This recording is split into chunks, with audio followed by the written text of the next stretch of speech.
For context, my wife and I have been together for almost 10 years, married for 6. On the outside, we look like one of those stable couples who had it figured out. Good jobs, a cozy apartment, a shared circle of friends, and plans for kids someday. But behind the Instagram posts and the smiling pictures at family gatherings, I felt something shifting. At first, it was subtle. She started spending more time working late. But when I asked about it, she brushed me off with a tired smile. She used to leave her phone on the kitchen counter without a second thought. But lately, it was always glued to her hand, screen tilted away from me. I told myself I was paranoid. Everyone gets busier at work, right? Everyone goes through phases where they're more private, right? But deep down, I felt it like a tiny crack forming in the foundation of our marriage. And I kept asking myself, am I imagining this, or is something really wrong? The moment of truth came on an ordinary Thursday night. I had come home early, carrying takeout because I wanted to surprise her. She wasn't there yet, so I set the food down and noticed her laptop still open on the kitchen table. I don't normally snoop. I always believed in giving her space, but something inside me urged me to look. Maybe it was the way her phone buzzed nonstop during dinner the past few weeks, or how she laughed at texts she never shared with me. My stomach twisted as I reached for the screen. It wasn't even hard to find. A chat window was open. I don't know if she had been careless or if the universe wanted me to see it, but the words burned into my brain instantly. The messages were intimate, flirty, the kind of language you don't use with just a friend. She wrote about missing his touch. She told him she wished I wouldn't come home so early sometimes. And then the photos, selfies she had sent, ones I had never seen before. I remember standing there, frozen, the room spinning around me. My chest felt like it was caving in. My hands shook so badly I nearly dropped the laptop. All I could think was, this is it. The woman I built my life around has been lying to me. That was the moment everything cracked wide open. She came home an hour later, humming softly like nothing was wrong. I was still sitting at the table, the laptop closed in front of me, takeout untouched. My heart was pounding so hard I thought she might hear it before I spoke. I didn't scream. I didn't throw anything. I just looked at her and asked, "Who is he?" Her face went pale instantly. That alone told me everything I needed to know. She didn't even try to play dumb. Instead, she sank into the chair across from me and buried her face in her hands. "I didn't mean for you to find out like this," she whispered. The rage that shot through me was indescribable. Find out like this? Like there was some right way for me to discover my wife had been giving herself to another man? I demanded answers. How long? Who he was? Why? She said it had been going on for a few months. A co-worker. It just happened. She claimed she felt lonely, that I had been distant lately. Those words felt like a knife twisting deeper, as if my supposed shortcomings excused a betrayal. I remember shouting, my voice cracking. You could have talked to me. You could have said something. Instead, you chose this. She cried, begged me to understand, to forgive. She said she still loved me, that it meant nothing, that it was a mistake.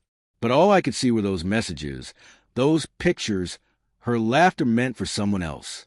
And in that moment, I realized our marriage wasn't just wounded.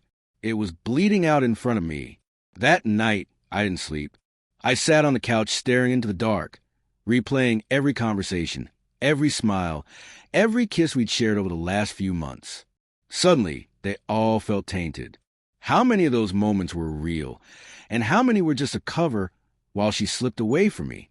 The emotions came in waves, each one stronger than the last. First came the raw anger, the kind that makes your chest burn, that makes you want to smash something just to feel release. Then came confusion. Why him? Why not me? What did I do wrong? But the worst part was the grief. It felt like someone had died, except it wasn't a stranger. It was a version of my wife I thought I knew, the version of our marriage I believed in. That loss hit harder than any anger ever could. I kept seeing her face when I confronted her. The tears, the apologies, the excuses. Part of me wanted to believe her, that it was just a mistake, that she still loved me. But another part of me whispered the truth. If she really loved me, she wouldn't have let this happen. I felt hollow, like someone had scooped out everything inside me and left a shell in its place. Even breathing felt like work. And the worst thought, the one that kept circling back no matter how much I tried to push it away, was this. If she hadn't slipped up, if I hadn't looked at her laptop, she would still be lying to me right now. That realization broke me more than the affair itself. The days after the confrontation felt unreal, like I was living someone else's life. We still shared the same space, waking up under the same roof, walking past each other in the hallway, but the silence between us was suffocating. Every time I looked at her, I saw the betrayal burned into her eyes. She tried. God, she tried. She sent long texts during the day, promising she would cut him off, swearing that she wanted to make it right. She cooked my favorite meals, tried to sit close on the couch, even reached for my hand once. But all of it felt wrong, like cheap glue on something shattered beyond repair. The breaking point came one night when she whispered, "We can get through this. We're strong enough." I looked at her, and for the first time since finding out, I felt nothing. No love, no warmth, just emptiness. That's when I realized the marriage I thought we had was already gone. You can't unsee betrayal. You can't unhear the words she wrote to another man. I stood up, walked into the bedroom, and began packing a bag. She followed me, sobbing, begging me not to leave. But my mind was clear for the first time in days. Stay would mean pretending, and I couldn't live a lie. Not anymore. That was the night I decided. Whatever happened next, I wouldn't sacrifice my self-respect for a broken promise. Leaving was harder than I ever imagined. Not because I doubted my decision, but because it felt like ripping out a piece of my own soul and leaving it behind. This was the woman I thought I'd grow old with. The walls of our apartment were covered with memories. Our wedding photos, our trips, little souvenirs from moments that once meant everything. And now they all felt like ghosts staring back at me. I packed slowly, almost mechanically, shoving clothes into a bag without caring if they were folded. She kept trying to stop me. At one point, she grabbed my arm and sobbed, "Please, don't do this. We can fix it." But I pulled away. I had to. My heart couldn't take another lie, another excuse. The trust that held us together was gone, and no amount of apologies could stitch it back. Walking out the door, suitcase in hand, I felt both broken and strangely free. Broken because I was leaving behind years of love and history. Free because for the first time in weeks, I wasn't drowning in the constant fear of being deceived again. The hallway felt endless as I dragged my bag to the elevator.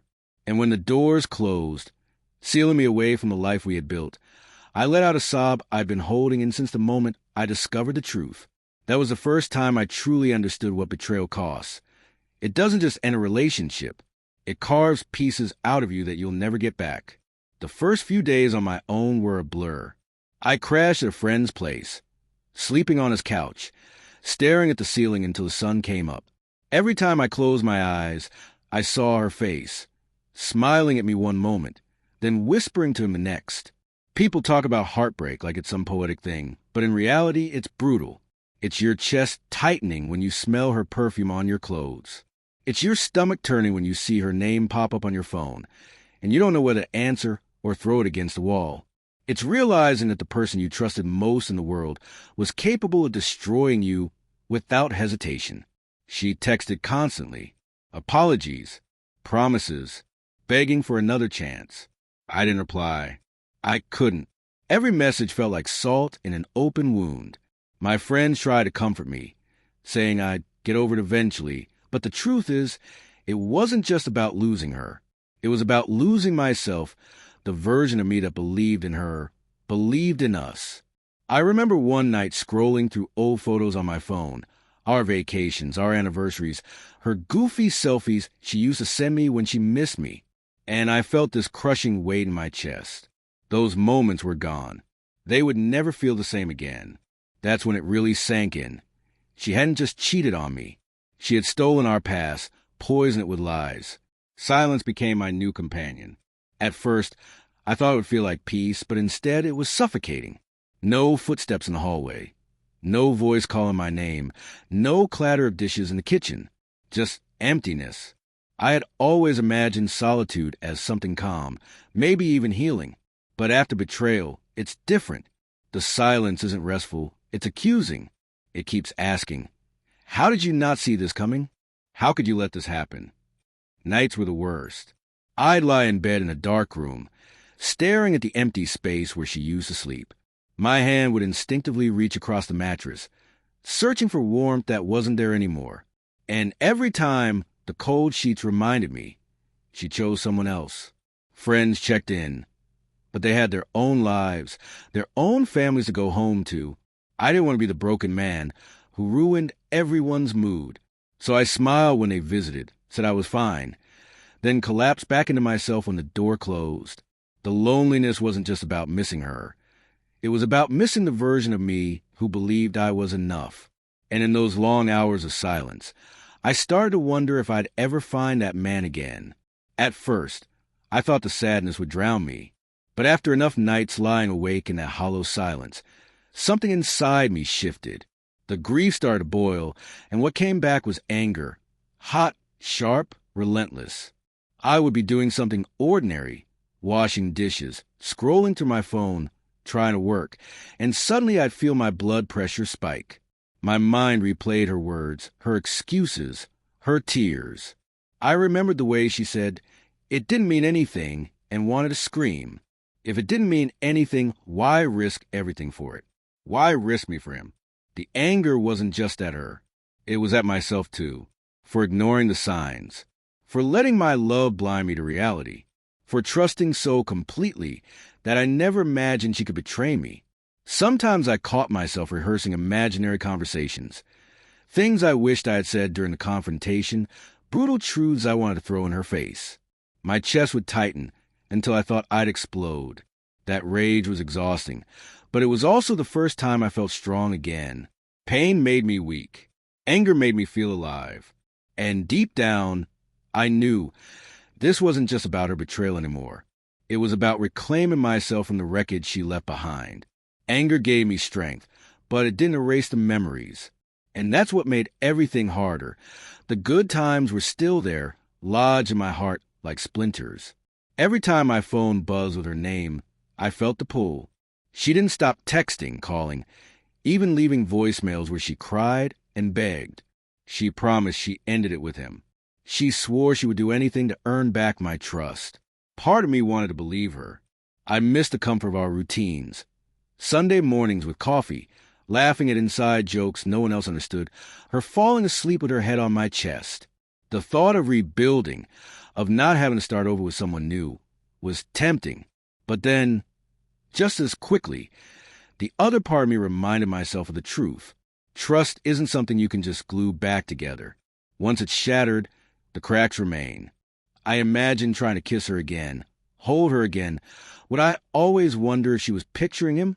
Would every late night at work turn into paranoia? I realized the temptation wasn't really about love. It was about fear. Fear of being alone, fear of starting from scratch, fear of never finding what we once had. And the hardest part was admitting to myself, what we once had was already gone. The back and forth nearly drove me insane. One day I thought, maybe we can fix this. The next, I swore I'd never let her near me again. I lived in that limbo until I finally realized the truth. Indecision was killing me more than her betrayal ever could. So I sat down one evening, phone in hand, her unread messages piling up, and asked myself the hardest question. If I take her back, will I ever truly forgive her? The answer came fast and brutal. No. I might say the words. I might even try to act like things were fine. But deep inside, I'd never let go of the images burned into my mind. I'd never stop wondering. And she'd never be my safe place again. That's when I made the decision. I called her, my voice steady for the first time in weeks. I told her I couldn't do it anymore, that I wished things were different, but they weren't, that whatever love we had been destroyed the moment she chose someone else. She cried, begged, promised therapy, begged again, but I didn't waver. I ended the call, blocked her number, and sat there in the quiet. My hands were shaking, but my chest felt lighter. It wasn't the ending I had wanted for us, but it was the ending I needed for myself. Making the decision was one thing. Following through was another. Divorce is a word you never expect to attach to your own life. It always feels like something that happens to other people, until suddenly, it's your signature on the papers. I met with a lawyer, my stomach in knots the whole time, saying the words out loud. I want to file for divorce. Felt like ripping off a bandage and realizing the wound underneath was far worse than you thought. She didn't fight it. Maybe she knew she had already lost me, or maybe she was too ashamed. We met once to discuss logistics, splitting the apartment, the savings, all the little details that make a shared life so tangled. It was the most surreal conversation of my life, talking about dividing furniture while avoiding the elephant in the room, that our marriage had died in the ugliest way possible. When the final papers came, I stared at them for a long time, my name beside hers, bound together on a legal document that was now nothing more than proof of failure. I signed anyway, my hand trembling. Walking out of that office, I felt gutted, but underneath the grief, there was also a strange clarity, the kind that comes from accepting there's no going back. The marriage was over, and now, finally, so was the pretending. Healing didn't come in some dramatic wave. It came in tiny, almost invisible steps. At first, it was just getting out of bed without feeling like I was dragging 100 pounds of grief with me. Then it was cooking myself a meal, going for a run, laughing at a stupid meme my friend sent. Little things, but they mattered. I started journaling, pouring out every thought I couldn't say to her anymore. Some entries were pure rage, others were nothing but sadness. But slowly, the word began to shift. I caught glimpses of hope, fragments of myself that weren't defined by our betrayal. Therapy helped too. For the first time, I said out loud the things I've been afraid to admit. How worthless she made me feel, how small I'd become in my own marriage, how much I doubted if I'd ever trust again. Saying it, hearing it, was like cutting loose a weight I didn't realize I'd been carrying. Healing wasn't linear. There were nights I still broke down, still dreamed of her and woke up hollow. But those moments didn't control me the way they used to. They passed, and I kept moving. And one day, I looked at myself in the mirror and realized I didn't see the broken man anymore. I saw someone scarred, yes, but stronger because of it. Looking back now, the pain feels like a different lifetime, though the scars are still there, etched deep. For a long time, I thought betrayal was the worst thing that could happen to me. And in many ways, it shattered the foundation of my marriage, tore apart my trust, and left me questioning my own worth. But with distance, I began to see it differently. Her betrayal wasn't just the end of us. It was the beginning of me. I realized how much of myself I had given away in that relationship, how much I had ignored my own needs just to keep the peace, to believe in an illusion of love that wasn't real anymore. The affair was brutal, yes, but it forced me to confront truths I had been too afraid to face. I learned that love without respect is nothing. That trust, once broken, is almost impossible to rebuild. And most importantly, I learned that I can survive heartbreak, that I can lose the person I thought was my forever and still stand, still breathe, still find reasons to smile again. The reflection doesn't erase the hurt, but it gives the hurt meaning. And that's something I never thought I'd find. If you've made it this far into my story, maybe you're going through something similar. Maybe you felt that gut punch of betrayal, that hollow loneliness that follows. If you are, let me tell you what I wish someone had told me at the beginning. You will survive this. It won't feel like it at first. At first, it feels like your chest is collapsing and the world is spinning out from under you. But the truth is, betrayal doesn't just break you. It shows you what you're made of. Here's what I've learned. Listen to your instincts. If something feels wrong, it probably is. Don't gaslight yourself into ignoring your own gut. Your worth isn't tied to their choices. Their betrayal says more about their character than it does about yours. You didn't fail. They did. Don't beg for the love you deserve. If someone can throw away your trust so easily, they don't value it the way you do. Healing takes time. You'll have nights where you fall apart and mornings where you feel whole again. Both are part of the process. You'll be stronger than you think. One day, you'll look back and realize the pain didn't destroy you. It rebuilt you. I can't say I'm grateful for what happened. Some wounds never fully heal. But I can say I'm grateful to have learned the truth, even if it broke me first. Because now I know I'd rather face heartbreak than live in a lie.